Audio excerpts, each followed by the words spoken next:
Jalen had a bit of an accident and had a big bump on her head. She also had some sort of scratches on her face. So she was concerned with that, and she kept asking my mom, how'd she get that? How'd she get that? So she was just like, I know that your dad did that to you, and I'll make sure that it won't happen again.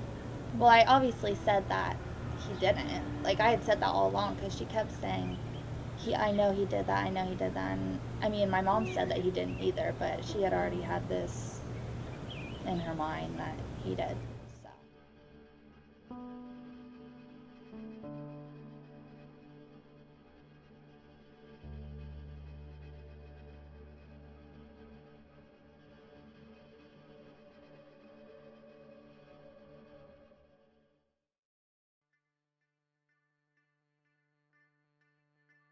Where this supposedly happened, there was a single bed, and there was a cage that was, stood about at least 30 inches high, was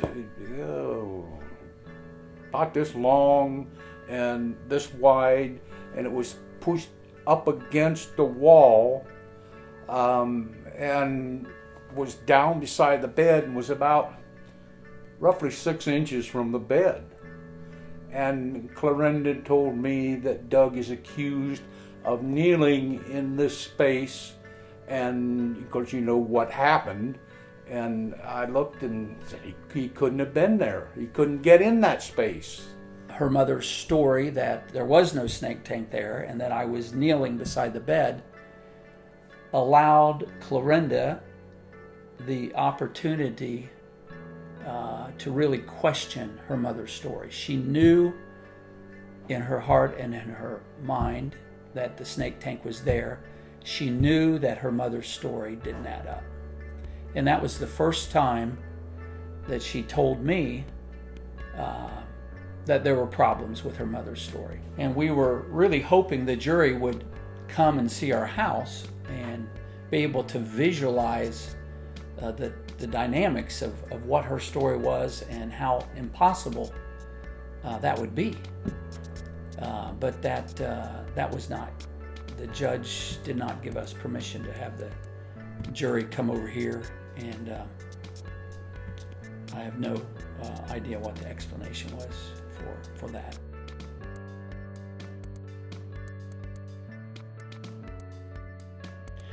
She said, I screamed my husband's name twice. He was in another bedroom. Said he didn't hear me because he didn't have his hearing aid in. Clarenda Wine does not wear a hearing aid. Jalen and Jillian Wine do not wear hearing aids. Jordan Wine, who is 2 feet from her when she screams 4 times, does not wear a hearing aid. There are dogs in that house that I have never gotten within 10 feet of the front door, but they're barking. No one heard anything that night.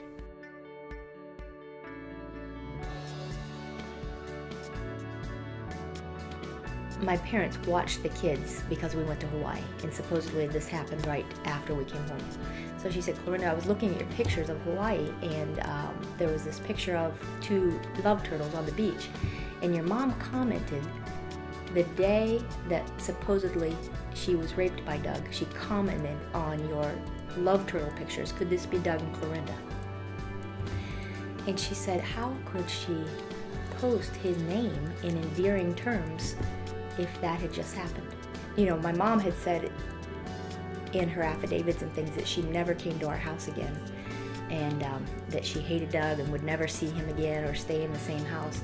But on my Facebook, I began to realize she came back up the next month, and then there was a post of us going like treasure hunting together, and Doug was with us. We were taking pictures together. So in my mind, things just started getting stronger and stronger in favor of Doug being innocent.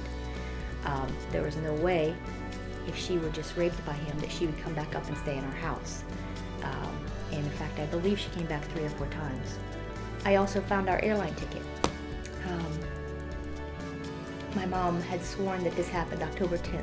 I remember her saying to me, October 10th is burned into my memory as being the worst day of my life. And when I found our airline ticket, I just cried because we didn't even get back until the 12th. we didn't come back to the States until October 12th.